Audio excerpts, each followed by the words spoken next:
Dans un grenier où le temps semblait s'être figé, sous une bâche grise couverte de poussière, reposait une vieille malle.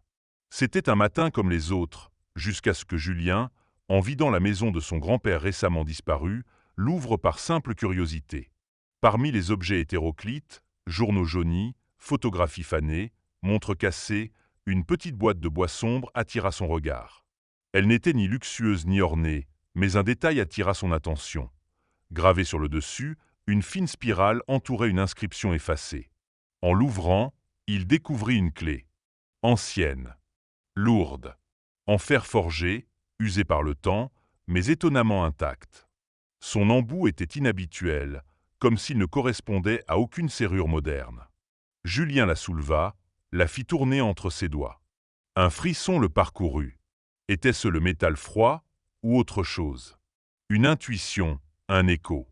Cette clé avait une histoire, il en était certain. Mais quelle porte pouvait-elle bien ouvrir? Il observa la pièce, presque naïvement, espérant y voir une serrure oubliée. Rien. Rien qu'un silence épais. Il descendit au salon, où trônait l'immense bibliothèque de son grand-père. Une véritable caverne d'Ali Baba de savoir. En inspectant les étagères, une photo attira son œil. Son grand-père, jeune, tenant la même clé dans sa main, debout devant un bâtiment inconnu, flou à l'arrière-plan. Derrière, une phrase manuscrite. Il faut parfois tourner la clé dans son esprit avant d'ouvrir la bonne porte. Ce fut un choc. Julien n'avait jamais entendu parler de cette clé, ni vu ce cliché auparavant. Et pourtant, tout semblait préparé. Comme si son grand-père, silencieusement, avait planté cette énigme pour lui. Le mystère s'épaississait. Julien sentit un lien invisible se tisser entre cette clé et quelque chose de bien plus vaste. Elle n'ouvrait peut-être pas une porte physique. Mais alors, quoi? Pourquoi la garder précieusement dans une boîte à part? Était-ce un test? Un héritage? Il se souvint alors des histoires que son grand-père lui racontait petit, des récits de voyages, de civilisations disparues, de symboles perdus. Sur le moment, il semblait n'être que des fables. Mais si tout cela avait été un fil conducteur, une transmission déguisée en conte d'enfant, les jours suivants, l'image de la clé le hantait. Il commença à faire des recherches. Pas sur la clé en elle-même, mais sur les clés dans l'histoire, les symboles, les traditions anciennes. Dans de nombreuses cultures, elles représentaient la transmission, la connaissance, les passages d'un état à un autre. On en offrait lors des rites de passage, on les enterrait avec les morts pour ouvrir les portes de l'au-delà. Une nuit, il fit un rêve. Il se trouvait devant une immense porte de pierre, sans serrure visible, mais la clé dans sa main brillait faiblement. En la levant, il entendit un clic, puis un souffle chaud, comme un vent d'un autre âge. Il se réveilla en sursaut, cœur battant. Petit à petit, Julien comprenait. Cette clé n'était pas seulement un objet hérité, mais un message codé, une invitation. Et même si aucune serrure ne l'attendait encore, une porte s'était déjà entr'ouverte en lui. C'était le début. Le lendemain de son rêve, Julien se réveilla avec une sensation étrange, comme si quelque chose avait basculé. Il n'était plus dans la simple curiosité, il ressentait un appel. Cette clé, silencieuse, semblait désormais vibrer d'une présence muette, exigeant une réponse. Ce jour-là, dans un café de quartier, une discussion attira son attention. Deux femmes âgées parlaient d'un manuscrit médiéval récemment redécouvert, rempli d'énigmes et de symboles ésotériques.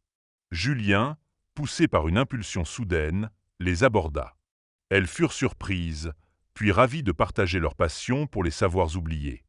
L'une d'elles lui parla d'une bibliothèque ancienne du centre historique, où le manuscrit était temporairement exposé. Ce fut le premier lien. Une coïncidence? Peut-être. Mais Julien n'y croyait plus. À la bibliothèque, parmi les parchemins, il tomba sur une illustration troublante, une clé presque identique à la sienne. En dessous, une phrase manuscrite. La clé n'ouvre pas un lieu, mais une mémoire.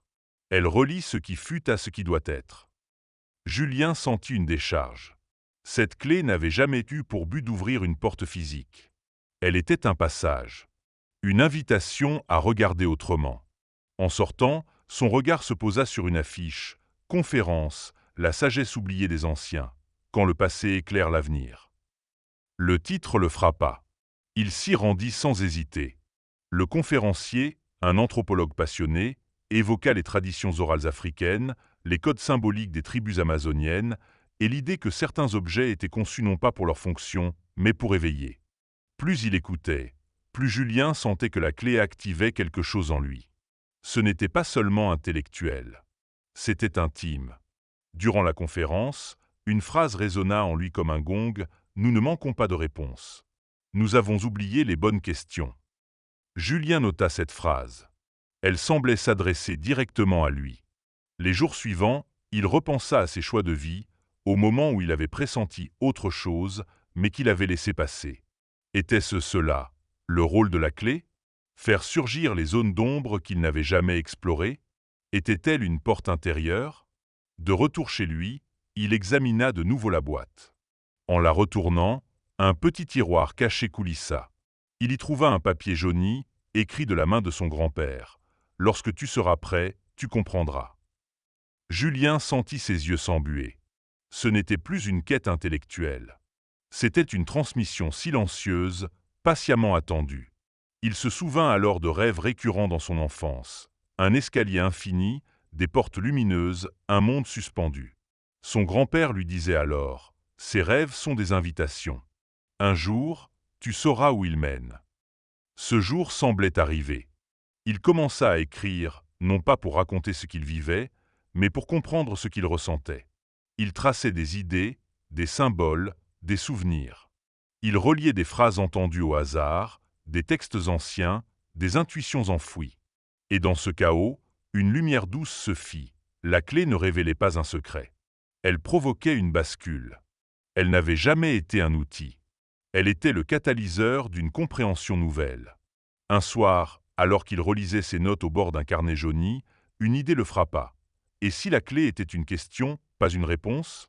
Et si, au lieu de chercher ce qu'elle ouvrait, il devait l'utiliser pour comprendre ce qu'il n'avait jamais voulu affronter? Il repensa à son père, à leur relation distante, au silence douloureux. Là où son grand-père semait des récits, son père ne disait rien. Était-ce cela, le vrai héritage? Une ligne invisible entre générations, faite de gestes muets, de signes à déchiffrer. Julien se rendit alors chez une relieuse ancienne, connue pour restaurer des grimoires oubliés. Il lui parla de la boîte, du parchemin et de la clé. Elle lui montra un carnet relié en cuir qu'elle venait de récupérer, un journal d'un philosophe du XIXe siècle. Il y lut: « Il existe des objets qui ne se transmettent pas pour leur fonction, mais pour réveiller la mémoire d'un monde endormi. » Encore une fois, une pièce du puzzle. Tout semblait s'aligner, comme un fil qu'il devait suivre. Sortant dans la nuit, le vent soufflait doucement dans les arbres. Et dans ce murmure, il crut entendre la voix de son grand-père. Pas des mots, une présence, une chaleur. Il regarda la clé une dernière fois ce soir-là. Elle ne brillait pas, elle ne révélait rien, mais elle était là, constante, silencieuse, comme une étoile fixe à l'horizon d'un voyage intérieur. Et il sut, avec une certitude tranquille, il venait de franchir sa première porte. Ce n'était plus une énigme à résoudre. C'était une lumière à suivre. Julien se lança alors dans une quête plus vaste. Ce n'était plus une simple curiosité, mais un besoin presque vital de comprendre. La clé, désormais toujours dans sa poche, était devenue son talisman. Chaque jour, elle lui rappelait qu'il y avait des portes à ouvrir, non pas dans le monde extérieur, mais dans les profondeurs de son esprit. Il se mit à explorer les écrits oubliés, les philosophies anciennes, les traditions que l'époque moderne avait reléguées au rang de curiosité. Il découvrit le stoïcisme, non comme un dogme austère, mais comme une sagesse de l'acceptation lucide. Il lut les enseignements taoïstes, les symboles alchimiques, les mythes antiques racontant le voyage du héros, toujours déclenché par un objet, une perte, un appel. La clé devenait un miroir à travers lequel il relisait ses textes. Chaque passage semblait lui parler. Il comprenait que les anciens ne donnaient pas des réponses toutes faites, mais des manières de questionner, d'observer, de ressentir. Ces philosophies étaient des cartes mentales, dessinées pour traverser les chaos intérieurs. Au fil de ses lectures, un motif émergea, la reconnaissance des formes. Les mêmes dilemmes, les mêmes choix, les mêmes peurs revenaient à travers les âges. L'histoire humaine se répétait, non pas par erreur, mais parce qu'elle portait des leçons inachevées. Julien traça des ponts. Une phrase d'un philosophe grec résonnait dans un proverbe africain. Un rituel chamanique faisait écho à une prière moyenâgeuse. Le savoir n'était pas cloisonné, il était circulaire. Un archiviste passionné lui fit découvrir des traités de transmission orale où chaque objet avait un rôle initiatique. Ensemble, ils étudièrent la symbolique des clés à travers les civilisations. La clé de vie en Égypte, les mandalas en Inde, les talismans celtiques transmis entre druides. Julien comprit alors. Ce qui rendait la clé de son grand-père puissante, ce n'était pas son métal ni son âge. C'était le voyage qu'elle avait enclenché. Elle était un prétexte sacré, un déclencheur. Peu à peu, Julien changea. Il devenait plus attentif, plus réceptif. Une phrase entendue dans le métro, un graffiti, un livre abandonné, tout devenait un message possible. Il ne cherchait plus des réponses, mais des résonances. De retour dans la maison de son grand-père, il fouilla chaque recoin. Il lut les marges de ses carnets, traça les fils de son parcours intellectuel. Son grand-père n'était ni mystique ni érudit, mais il avait su cultiver une mémoire active. Une manière de sentir le présent à travers les leçons du passé. Dans un carnet, il lut cette phrase « Tout a déjà été dit, mais pas encore compris ». C'était la synthèse parfaite. Julien commença à transmettre. Non comme un maître, mais comme un passeur. Il racontait son histoire, ses doutes, ses découvertes. Et partout, les gens lui disaient « Moi aussi, j'ai trouvé quelque chose d'étrange, un objet, un rêve, un symbole. » Il comprit alors, il n'était pas seul. Chacun, à sa manière, avait reçu une clé. Ce n'était pas une aventure solitaire. C'était un archétype collectif. Un soir, après une conférence, une femme âgée lui tendit un pendentif ancien. « C'est à vous maintenant. Vous saurez quoi en faire. » À l'intérieur, une gravure, une serrure. Julien sourit. Une autre porte. Mais ce chemin n'était pas sans turbulence. Un matin, juste avant d'intervenir dans une école, le doute le frappa. Et si tout cela n'était qu'une illusion? Il resta figé, la clé serrée dans sa main. Il songea à tout abandonner. Puis une jeune élève l'aborda timidement. « C'est vous, le monsieur avec la clé? J'ai souvent rêvé d'une porte. Je veux comprendre. » Ce fut suffisant. Julien comprit que ce qu'il portait n'était pas une vérité, mais un langage. Un pont. Il entra. Il parla. Pas de réponse. Seulement des chemins. Peu après, il rencontra des ingénieurs s'inspirant des traités anciens pour bâtir des villes durables. Des thérapeutes utilisaient les mythes pour guérir les traumas.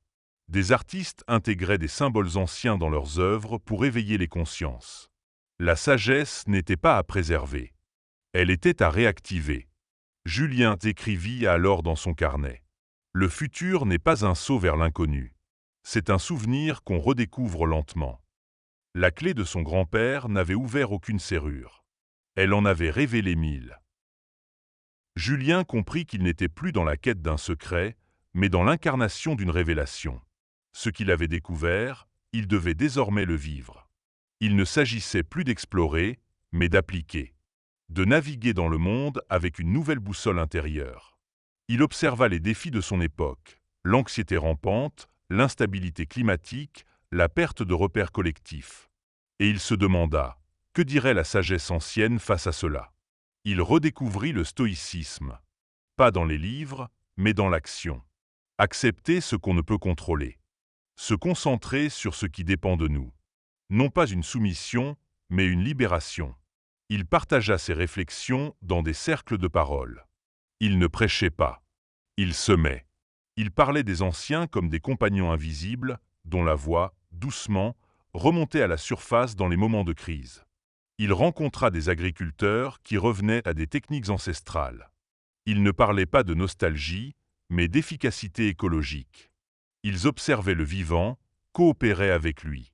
Julien y vit un écho. Le passé contenait parfois des clés pour demain. Des jeunes qu'il croisa dans une coopérative réparaient des objets au lieu de les jeter. Pas par manque de moyens, mais par choix philosophique. Ils parlaient de transmission, de patience, de lien aux choses. Tout en eux incarnait ce qu'il avait mis des mois à comprendre. le futur n'est pas forcément une invention. Parfois, il est une restauration. Dans une conférence sur l'écologie, il prit la parole. Il dit simplement « Ce que nous cherchons n'est peut-être pas nouveau. C'est ancien. On l'a juste oublié. » Le silence qui suivit fut dense. Puis vinrent les hochements de tête. Julien n'avait rien révélé. Il avait ravivé une mémoire. Il organisa alors des ateliers. Chaque personne venait avec un objet ancien. Une montre cassée, un livre abîmé, un outil hérité. Et à chaque fois, l'histoire qui s'en dégageait ouvrait quelque chose. Un souvenir, une émotion, une transmission. Il ne s'agit pas de revenir en arrière, disait-il, mais d'écouter ce qui cherche à revenir à travers nous. Il parlait aussi de l'inconnu, de l'imprévisible, des crises futures. Il citait souvent « L'arbre ne survit pas à la tempête par sa force, mais par sa capacité à plier. » Face aux défis modernes, il ne proposait pas de solution miracle. Il posait des questions puissantes. La question n'est pas « Que va-t-il arriver ?» mais « Qui devons-nous être quand cela arrivera ?» Julien réalisa que la clé avait accompli son œuvre. Pas en ouvrant une porte mystérieuse, mais en lui révélant une posture. Une manière de se tenir, calme, en pleine tempête. Il ne cherchait plus. Il intégrait. Et parfois, en relisant les carnets de son grand-père, il découvrait des phrases qu'il n'avait jamais vraiment vues. Comme si les mots changeaient avec lui. Comme si la clé continuait d'ouvrir encore et encore. Un jour, un enfant lui demanda « Tu crois qu'on a tous une clé ?» Julien sourit. Non seulement on en a une, mais on en est une. Un jour, il fut invité dans une école rurale où les élèves rénovent eux-mêmes leurs bâtiments. Il y vit ce qu'il cherchait, la sagesse dans le geste. Une élève lui montra un banc restauré avec des techniques anciennes. « J'ai l'impression qu'en réparant ça, je répare autre chose », dit-elle timidement. Julien fut bouleversé. C'était exactement ça. Une réparation invisible. Une transmission incarnée. À la fin de la journée, ils plantèrent un arbre ensemble. Une vieille tradition locale. Chaque génération plante un arbre à la fin d'un cycle d'apprentissage. Julien grava une phrase sur une pierre placée à ses racines. Se souvenir pour mieux semer. Ce soir-là, sous un ciel limpide, il contempla l'horizon. Il ne savait pas ce que l'avenir réserverait.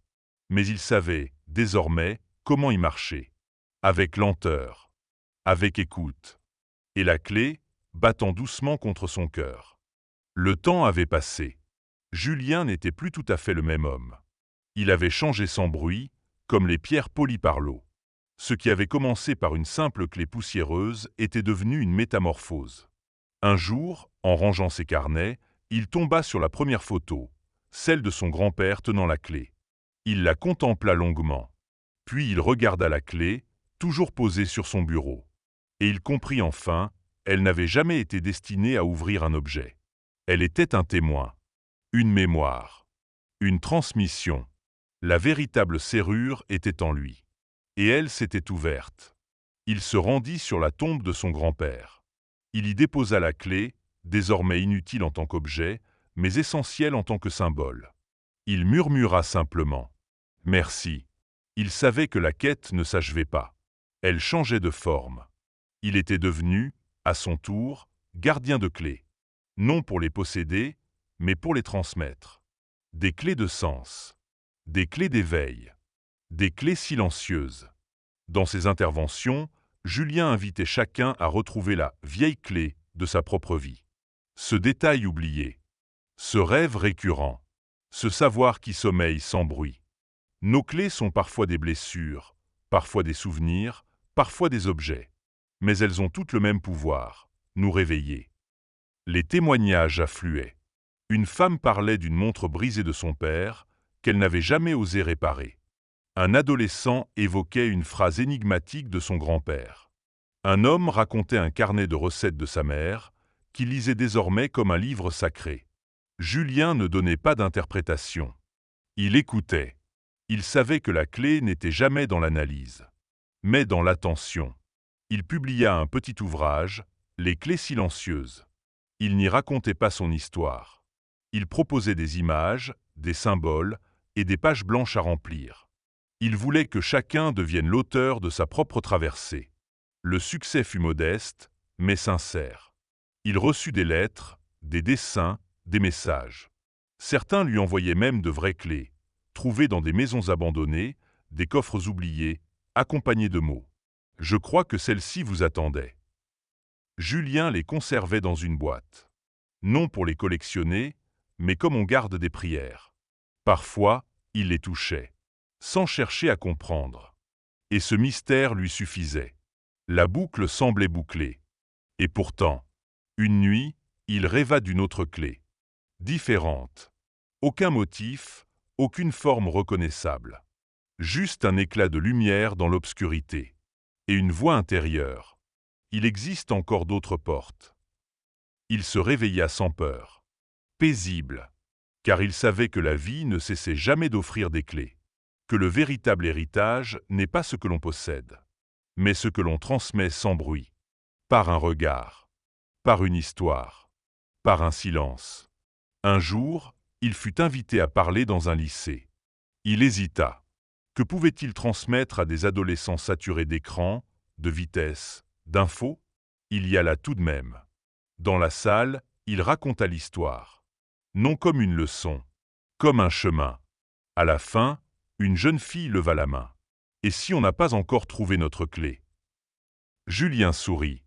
Peut-être qu'elle vous cherche.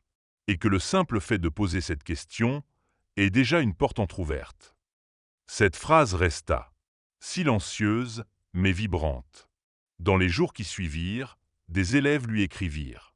Des objets réapparurent. Des rêves refaisaient surface. Ce n'était pas une histoire qu'il avait racontée. C'était une mémoire qu'il avait réveillée. Un matin, chez lui, Julien ouvrit la boîte où il avait rangé toutes les clés reçues au fil des années. Il les étala sur une grande table. Aucune ne se ressemblait. Et pourtant, il y lut un fil. Un langage sans mots. Une vérité sans explication. Il prit son carnet et écrivit. Une clé oubliée n'est jamais perdue. Elle attend, simplement, d'être reconnue.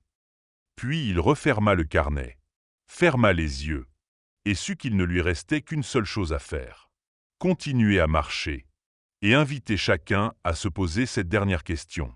Quelle est la vieille clé que vous portez sans le savoir ?